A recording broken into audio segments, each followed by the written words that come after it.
చూస్తున్నా నేను కొడితే వట్టి కొట్టు నాకు అలవాట్లేదు కదా చూద్దాము.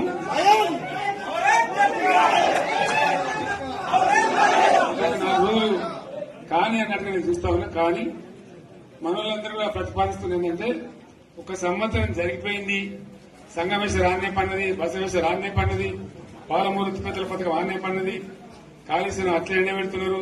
ఇవన్నీ అన్యాయాలనే కాబట్టి ఫిబ్రవరి నెలాఖరులో ఒక పెద్ద బహిరంగ సభ పెట్టాలి, ఇక్కడ కథ చూడాలి అని జరుగుతా ఉంది.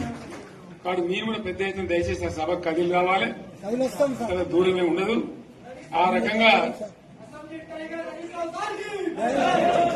తెలంగాణ శక్తి ఏందో మరొకసారి చూపించి వీళ్ళ మెడలు వంచి ఇప్పుడు సాధించాలి. భవిష్యత్తు కోసం కూడా కొట్టాడకు మనం సిద్ధంగా ఉండాలని తెలియజేసుకుంటూ పరమేశ్వర్ గారికి